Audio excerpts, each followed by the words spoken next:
दोस्तों, आज पेश है मुर्दा नंबर 402। ये कवर चित्र है। हाँ हाँ, यही दिल चाहिए था मुझे। जांबाज और कर्तव्यपरायण इंस्पेक्टर विक्रम सिंह गुंडों पर कहर बनकर बरस रहा था। मेरे इलाके में हाय मर गए रे। मेरे रहते तुम हफ्ता वसूली नहीं कर सकते कमीनों। अचानक डंडे की चोट से उसे पर आह, और एक पल के लिए वह लड़खड़ाया। इंस्पेक्टर विक्रम। इसी पल बदमाश ने पूरा फायदा उठाया। धाएं, और ठीक तभी प्यों प्यों। ओह, पुलिस वाले ने चारों तरफ बदमाशों को हिरासत में ले लिया है जब। लेकिन इंस्पेक्टर विक्रम सिंह उसे दूसरी गोली चलाने का मौका न दिया, और घायल होने के बावजूद वह बदमाश का मुकाबला कर रहा था। आह, उफ, तड़ाक। और तभी ओह, इंस्पेक्टर साहब को क्या हुआ? अगले ही पल, ओह ये तो, माय गॉड, इन्हें गोली लगी है, इन्हें फौरन अस्पताल पहुंचाओ। कुछ देर बाद city hospital. I am sorry sir, गोली का जहर फैल चुका है, इसकी जान बचाने के लिए इसका हाथ काटना होगा। और कोई चारा नहीं है डॉक्टर? नहीं। उफ, एक उफ, हाथ काटने के बाद तो इसका कैरियर ही खत्म हो जाएगा डॉक्टर। नहीं नहीं, मुझे इसके दोनों हाथ सलामत रहेंगे। मैं इन्हें नया हाथ लगा दूंगा। आपकी तारीख? यह डॉक्टर रमन है। इंस्पेक्टर कमिश्नर साहब, ये पिछले कई वर्षों से मानवीय अंगों को ट्रांसप्लांट करने का रिसर्च कर रही हैं। यस, और अब मेरी वह रिसर्च कंप्लीट हो चुकी है। अब हम मनुष्य के दिल की जगह उसके शरीर के कोई अंग दूसरे मनुष्य में ट्रांसफर कर सकते हैं। ओह, लेकिन विक्रम, अपना हाथ कौन देगा? उसके लिए हमारे पास एक डोनर है। आपकी इच्छा से अपने अंग दान करना चाहता है। हम उसका एक हाथ विक्रम को ट्रांसफर कर देंगे, बस आपको इजाज़त चाहिए। यदि ऐसी बात है तो डॉक्टर रमन, आप ऑपरेशन की तैयारी कीजिए। भगवान से आपकी कामयाबी दुआ कर मांगूंगा। और इंस्पेक्टर साहब की आज्ञा मिलते ही, कमिश्नर साहब की आज्ञा मिलते ही ऑपरेशन की तैयारी शुरू करी डॉक्टर वर्मा को जल्दी। और कुछ ही देर में ऑपरेशन थिएटर में विक्रम सिंह के ऑपरेशन किया गया था। और फिर 2 घंटे 50 लंबे ऑपरेशन के बाद इंस्पेक्टर विक्रम एक नया हाथ दे दिया गया। और कई महीने बाद आज तुम घर जा रहे हो इंस्पेक्टर। मैं ईश्वर से तुम्हारी खुशी की प्रार्थना करूंगा। यह सब आपकी कृपा से हुआ डॉक्टर साहब। मुझे अपाहिज होने से बचा लिया। जीवन भर आपका आभारी रहूंगा। और डॉक्टर रमन, इंस्पेक्टर विक्रम अपने घर की ओर रवाना हो गया। और घर सिर दिए होगा अपने घर पर। डैडी, स्वामी, ओह राहुल, माई सन, तुम, ओ फाइन डैडी, आप कैसे हैं? एकदम फर्स्ट क्लास, देखो। और फिर लोग अंदर गप्पे लड़ाने लगे। उसी रात विक्रम को मीठी नींद सो रहा था कि सोते हुए एक सपना दिखाई दिया। और जिसमें एक हाथ छोटे छोटे बच्चे का गला दबा रहा था। चौंक कर बैठ गया विक्रम। उफ, यह कैसे सपना था? उस रात विक्रम को सो ना सका। उफ, नींद आते ही फिर वही सपना आने लगता है। अगले सुबह विक्रम अपनी ड्यूटी पर रवाना हो गया। बाय बेटा, बाय डैडी। आज 6 महीने बाद थाने की शक्ल देखूंगा। और कुछ देर बाद विक्रम पुलिस स्टेशन में अपने सहयोगियों से गिरा था। सर, आपके सही सलामत देखकर बहुत खुशी हुई। यह सब तुम लोगों की दुआ का फल है मिस्टर राणा। और तभी, hello inspector Vikram speaking. Sir, मैं हीरो बोल रहा हूँ। हाँ बोलो हीरो। सर, बहुत इम्पोर्टेंट मैसेज है। एक हुक्का कदमी बिल्ला इस समय नेहरू प्लेस के कोठी नंबर 5 में छिपा हुआ है। अकेला? नो सर, उसके साथी हैं और भी लोग हैं। ठीक है, उस पर रखा इनाम तुम्हें मिल जाएगा। Thank you sir. दूसरी ओर संबंध विशेष और विक्रम ने टेलीफोन कंठ पर रखते हुए अपने सहकर्मियों से पूरी बात बताता हुआ बोला, फौरन चलो, तैरने की तैयारी करो। Yes sir. और सीधी पुलिस नेहरू प्लेस की ओर चली गई। पी। और कुछ देर बाद नेहरू प्लेस में, नेहरू नगर में, यह कोठी नंबर 5 चारों तरफ से घेर लो। और पुलिस ने कोठी के चारों तरफ से घेर लिया और कोठी के भीतर चारों ओर घेरने के बाद, बल्ला, पुलिस को तुम्हारे चारों ओर से घेर लिया है, जान बचाना चाहते हो तो सरेंडर कर दो। विक्रम की बात अभी पूरी भी नहीं हुई थी। हमारी जान की चिंता छोड़ो इंस्पेक्टर, अपनी जान की फिक्र करो। और आतंकवादी ने हमला करते देख आए राम सिंह, रामजादे धड़ाक आई। और लेकिन आतंकवादी छुपे होने के कारण पुलिस के पास भारी पड़ रहे थे। यह देख, आतंकवादी से निपटने के लिए मुझे कोठी के अंदर जाना चाहिए। और कुछ क्षण बाद विक्रम कोठी की साथ वाली कोठी की मंजिल की ऊपर छत पर था। इस कोठी से अंदर पहुंचने का रास्ता है। और अगले पल छत पर आते ही वह नीचे वाले दरवाजे की तरफ भागा। और दम दम दम।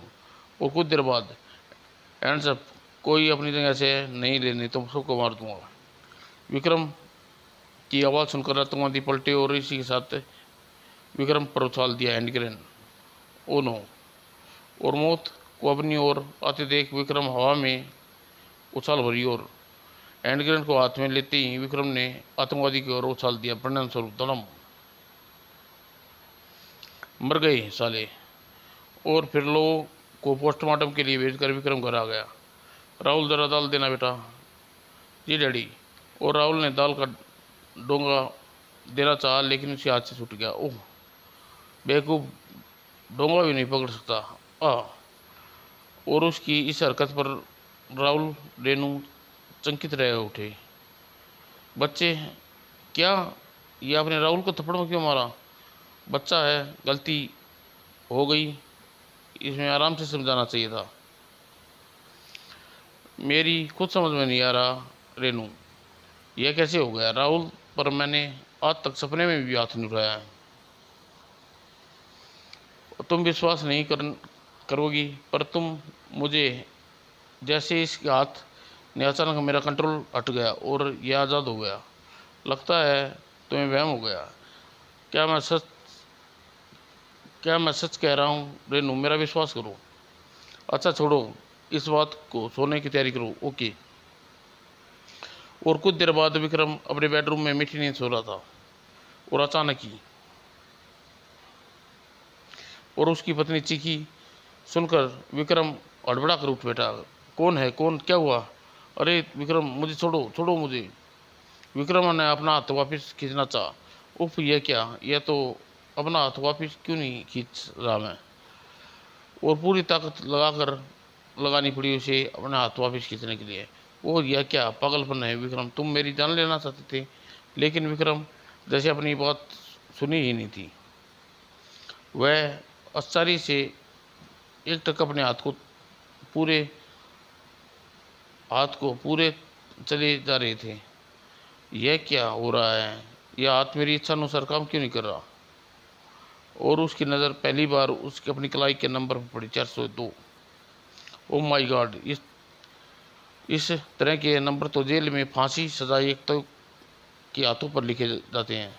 इसका मतलब वहाँ किसी कातिल की है, इसलिए बार बार कत्ल करने के लिए मचल रही है। मुझे डॉक्टर रमन से मिलकर इस बाँ के मालिक की विचित्र व्यवहार के बारे में जान लेना होगा। अगली सुबह डॉक्टर के ऑफिस में, डॉक्टर साहब, आपने मुझे एक कातिल का हाथ लगा के अच्छा नहीं किया। व्हाट? यह तुमने किसने कहा कि वह बाँ किसी कातिल की है? इस पर नंबर इस तरह जेल की फांसी अक्सर मुजरिमों पर लिखी जाती है। ऑल राइट, मैं भी कबूल करता हूँ यह बाँ एक कातिल की है, लेकिन इससे क्या फ़र्क पड़ता है? तुम्हें तो खुश होना चाहिए कि उसने तो अपने कातिल की वजह से तुम अपाहिज की ज़िंदगी जीने से बच गई। आप मुझे खुश होने की कह रहे हैं डॉक्टर, जबकि यह बाँ एक कातिल बाँ है। What do you mean? जवाब में विक्रम ने सारी कहानी सुनाई। उसकी आपकी वजह से खून मेरे रंगों में मिल गया है। शायद इसी वजह से बार बार मैं कत्ल करने के लिए उकसाती है। मुझे अफसोस है विक्रम, तुम जैसा पढ़ा लिखा नौजवान पुलिस ऑफिसर होकर इस तरह की दरकियानती बातें कर रहा है। जिस आदमी की बात मैंने ट्रांसफ़र की है उसका पूरा बाकी अंग भी तुम्हारे जैसे किसी लोगों को ट्रांसफर कर चुका हूँ। तुम्हारे हिसाब से जो कुछ तुम्हारे साथ हो रहा है तो उन लोगों के साथ भी होना चाहिए, लेकिन उन्हें मुझे एक भी शिकायत नहीं मिली है। यही तो मेरी समझ में नहीं आ रहा डॉक्टर, यह मेरे साथ क्या हो रहा है। विक्रम, मैं कहना चाहता हूँ कि तुम इस संबंध में ज़्यादा सोचने विचार छोड़ दो, अपना काम में मन लगाओ। और विक्रम तो कुछ और ही सोच रहा था। डॉक्टर साहब, क्या आप मुझे बता सकते हैं यह बात है किसकी?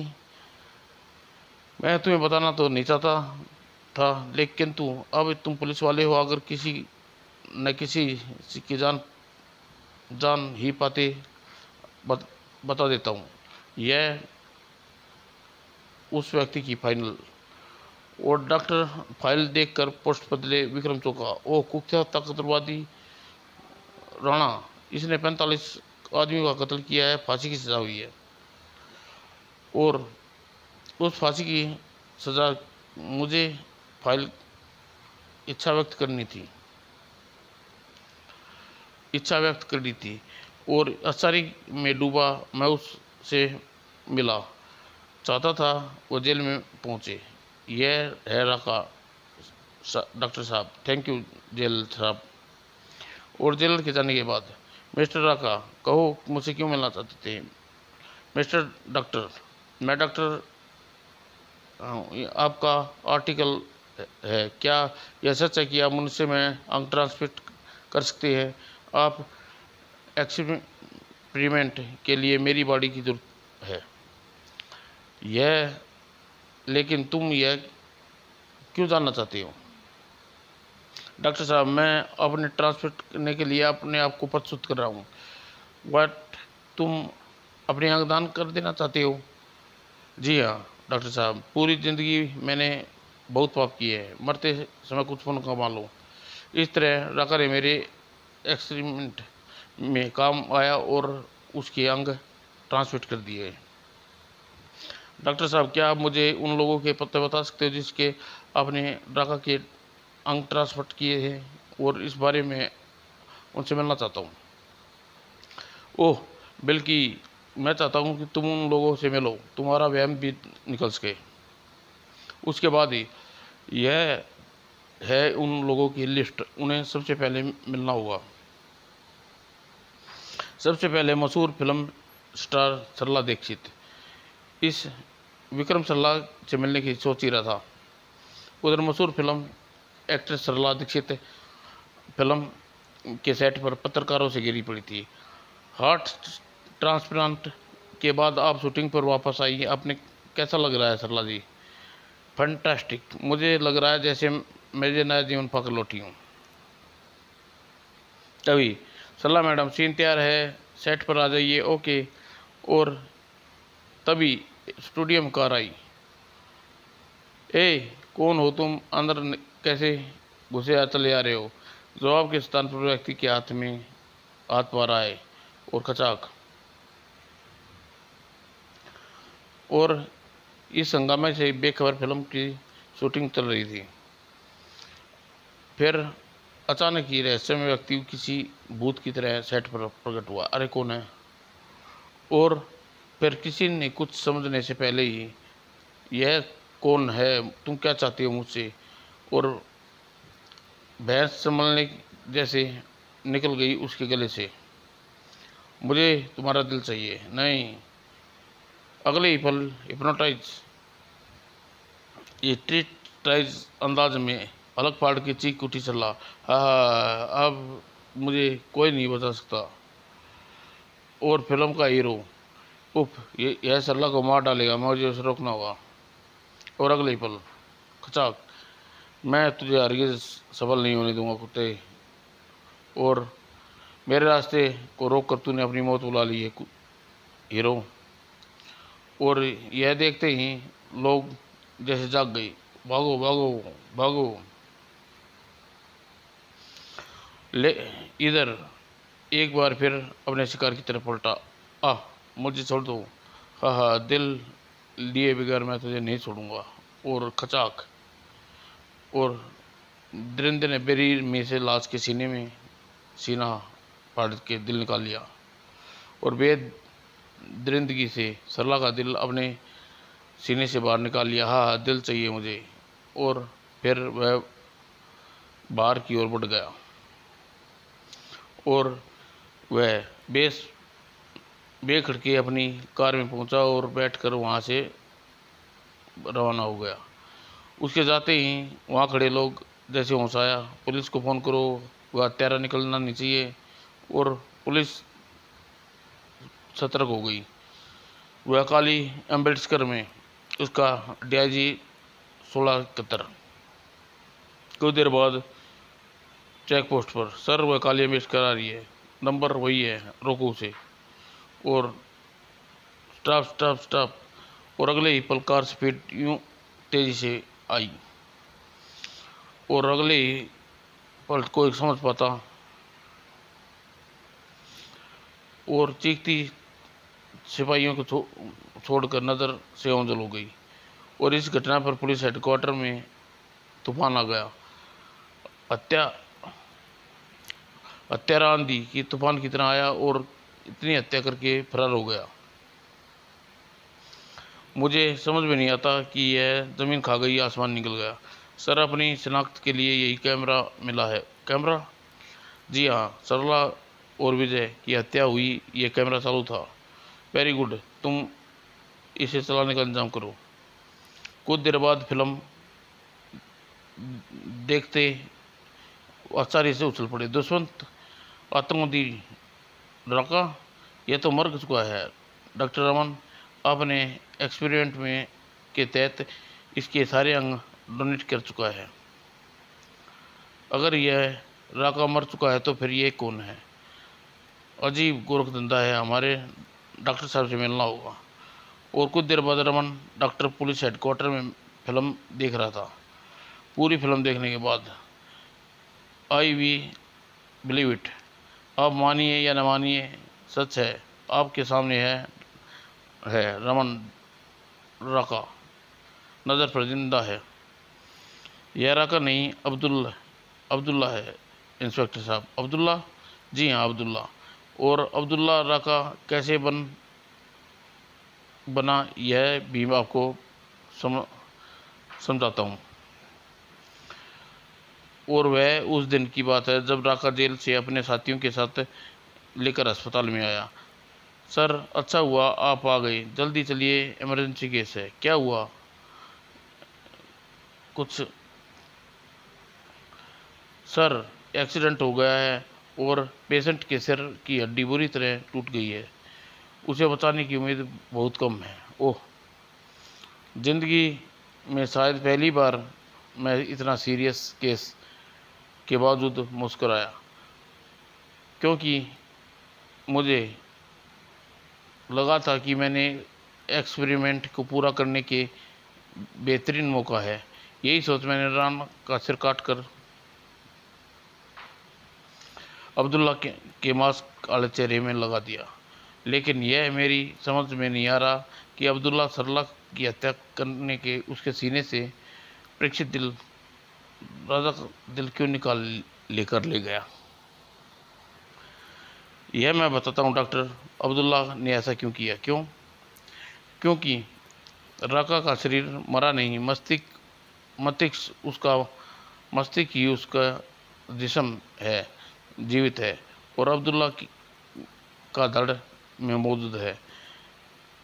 और उसका कहना है कि एक राका का मस्तिष्क अब्दुल्ला के इसलिए कब्जा कर लिया क्योंकि अपने अनमना कार्य कर रहा है, जी हाँ अब्दुल्ला, आप आपके सामने इस फिल्म में मेरे रूप में है।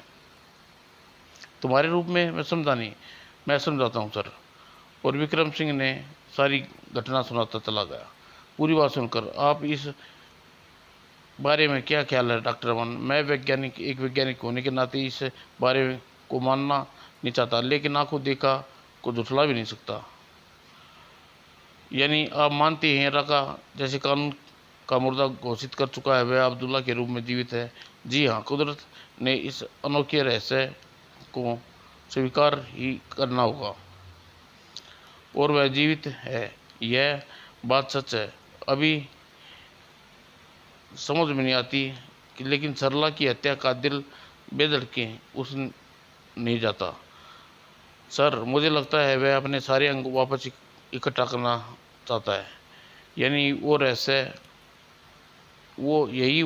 है हम जानना चाहते हैं वो अपने अंगों का क्या करेगा? ओह, यदि ऐसा बात है तो डॉक बात है तो लोगों की सुरक्षा क्या प्रबंध करना चाहिए जिनमें राका ज्ञान ट्रांसमिट किए गए हैं? यस सर, मैं अभी इसी काम में लग जाता हूँ और लोग मेरी लिस्ट मेरे पास है। उनके नाम संजय, अमित पटेल और अश्विनी नाइक और इंस्पेक्टर यानी मैं। यानी अगर उन लोगों की सुरक्षा की तैयारियां चल रही है उधर लोग एक दूसरे संजय कामले राका दोनों पर लगाए गए थे और स्टेडियम में खेले रहे थे फुटबॉल नेशनल मैच का हीरो बना हुआ था।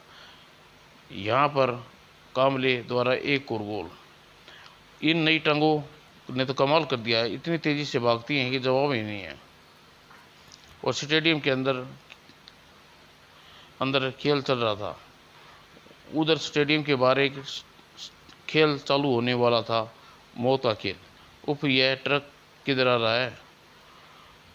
और फिर अगले ही क्षण अब आगे कुछ समझ पाते और गोल तोड़कर मुख्य गेट से अंदर तोड़ता हुआ स्टेडियम में पहुंच गया और रंग में भंग पड़ गया राणा राका की इस हरकत से।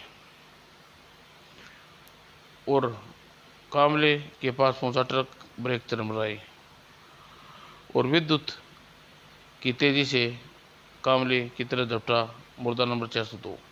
मुझे अब उसकी टांग चाहिए कामले नहीं। और वह अपने तेजी से भागता हुआ मुर्दा नंबर 402 के खिलाड़ी हवा में उछाली, तड़ाक छड़ाक। अब मेरी टांगे वापस चाहिए कामले, आह नहीं। और अगले क्षण वो टांग लेकर वह ट्रक की ओर भागा और ट्रक में सवार होकर वह वहाँ से रवाना हो गया। इस घटना ने हेडक्वार्टर में तूफान ला दिया। हमारी थोड़ी सी देरी हत्यारा कामले की हत्या करके चला गया। अब हम लोग बाकी 3 लोगों की सुरक्षा तगड़ा इंतजाम करना चाहिए और सीधी पेशेवर बक्सर और नाइक पटेल और इंस्पेक्टर विक्रम के घर के बाहर पुलिस तगड़ी बंदोबस्त कर दिया और घर के अलावा पूरे शहर में पुलिस का जाल फैला मुर्दा नंबर 302 को ढूंढने के लिए। उधर मुद्दा 402 का राका अश्वनी नाइक की कोठी में पहुंचने में दूर खड़ा था। मुझे किसी हाल में अश्वनी की नाइक की तक पहुंचना होगा। और कुछ ही देर बाद बाइक धड़कती हुई अश्वनी के बंगले के बनी हुई इमारत की सीढ़ियों पर चल रही थी। कुछ ही देर पलों में वह उस इमारत की छत पर पहुंच गई। यहाँ से आसानी से नाइक के बंगले में पहुंचा जा सकता है। अगले पल हवा में लहराई राका की मोटरसाइकिल और फिर मोटरसाइकिल नीचे गली नीचे जाने वाली सीढ़ियों पर। और इस घटना से बेखबर अश्विनी नायक अपनी बेटी वैशाली, बाहर पुलिस खड़ी है पापा, क्यों खड़ी है पापा, वह तेरी समझ में नहीं आएगा बेटी। और ठीक तभी धमाके के साथ गूंजी दरवाज़ा टूटने की आवाज़, पापा। और तभी चीखने की आवाज़ के साथ करता बचाओ, लेकिन चीख भी नहीं पाया बेचारा। और तभी एक चीख गूंजी शैली की, कोई चीखा है ऊपर, चलो देखते हैं। और राका ने अश्विनी की टांग व हाथ अलग कर चुका था। और फिर अश्विनी का धड़ उठाए वह अपनी बाइक पर सवार हुआ और बड़ी तेजी के साथ धड़ को साथ चल। और तभी हवा के झोंके की बात पुलिस कमरे में हुई। ओह पुलिस, सिलेंडर कर दो वरना गोली छूट कर देंगे। लेकिन सिलेंडर करने की बजाय उसने बाइक का गियर में डाल दिया और अगले ही पल छाक नीचे। पुलिस कर्मी ने दृश्य देखकर अस्पताल रह गई और अगले ही पल मानो होश आया। ओह इस पर गोलियां से नहीं रोक पाई। ओह बच निकला। कंट्रोल रूम को सूचित करो जल्दी। और पुलिस आगे तेजी से खबर की और हत्यारा लाल हीरो होंडा पर है, मगर सवार कल्पतराय उसकी खबर बढ़ रहा था। उधर सर्कुल रोड पर राका तेजी से बाइक दौड़ाए जा रहा था। अचानक ही आंखों आश्चर्य से फैल गई उसकी। वो पुलिस और बिजली की गति से फिर पलटा, लेकिन दुर्भाग्य से वहाँ भी पुलिस थी और चारों ओर से गिर चुका था। उसका निशान पुलिस कर दो और मुर्दा नंबर 402, पुलिस ने तुम्हें घेर लिया है। नहीं, मुझे कोई नहीं पकड़ सकता। बचाना चाहिए अपने आप को, तो आत्मसमर्पण दो। अचानक ही उसके चेहरे को कठोर होता चला। मैं बचूंगा, हर हाल में बचूंगा। और फिर एक्सीलेटर पर उमड़ गया और अगले ही पल बाइक तोप के गोडले के छूटे मान होगी। उप यह क्या कर रहा है। और हैरत में डूबा पुलिस के चेहरे पर। तभी हेलीकॉप्टर तेजी से गूंजा और साथ ही गर्ज उठी कई गने, जिससे उस पहले गोलियां टकराती। एक पल वेग के साथ ही हैरत दृश्य सामने था। राका बाइक हवा में लहराई और जीपों से परचे होती हुई परली तरफ पहुंच गई और जमीन से टकराने पर मोटरसाइकिल लड़खड़ाई, लेकिन राका द्वारा उसे कंट्रोल कर लिया गया। पीछा करो, बचकर नहीं जाना चाहिए। और पुलिस एक बार फिर उसके पीछे लग गई। वह जा रहा है, जाल फेंको, बचना नहीं चाहिए। और इंस्पेक्टर ने जाल नीचे फेंका और इसी के साथ हवा में लहराई कुल्हाड़ी और खचाक और इंस्पेक्टर की लाश नीचे गिरी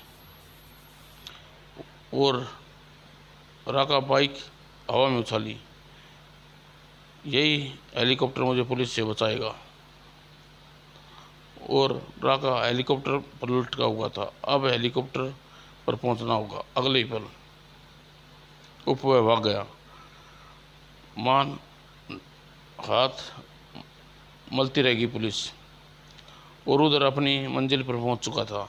आखिर पहुंच गया मैं अपनी मंजिल पर। और हेलीकॉप्टर तेज ज़मीन छूने लगा।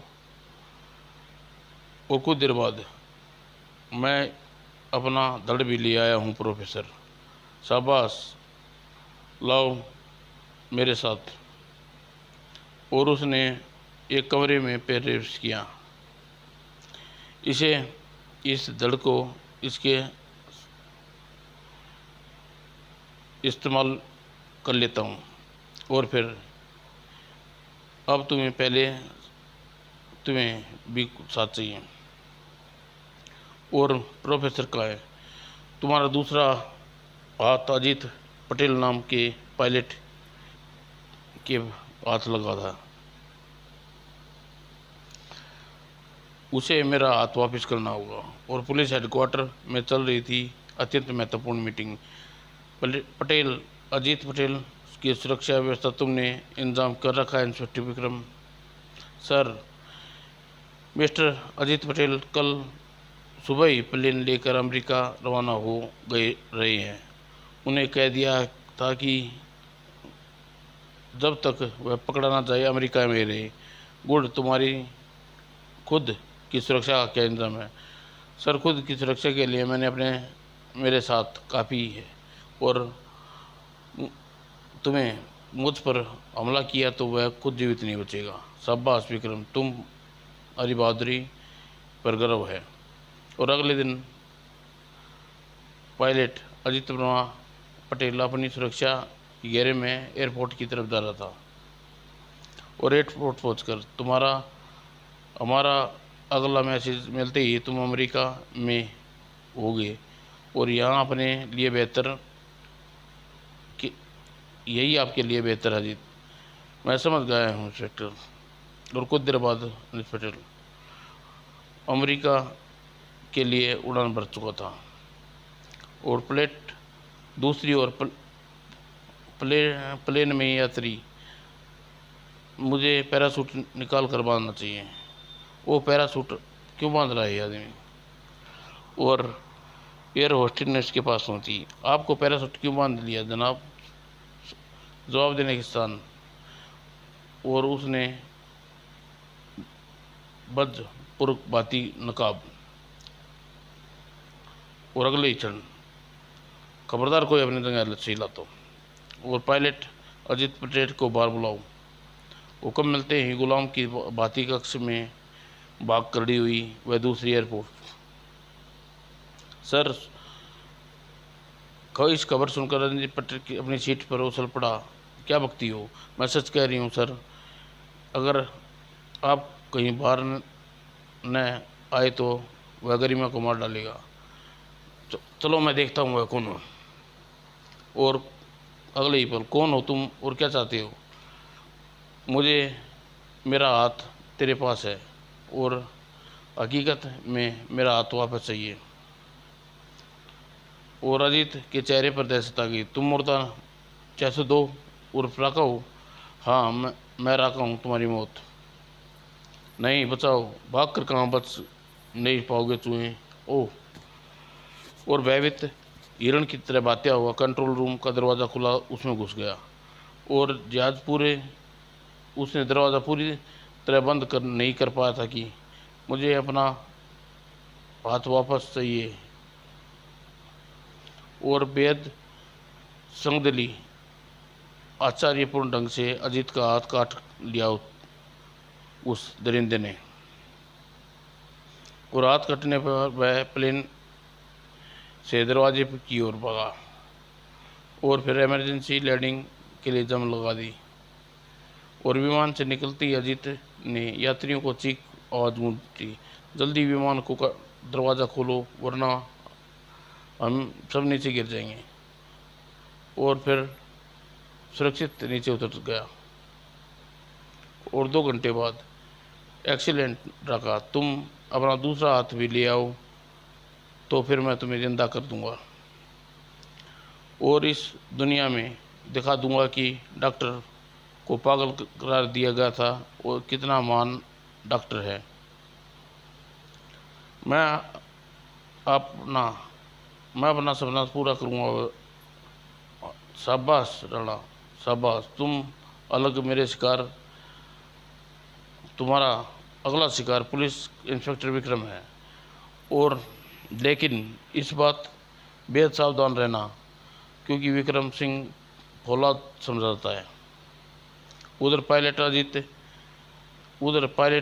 अजीत पटेल के इंतजाम से बेखबर विक्रम अपनी ड्यूटी करके घर लौट रहा था।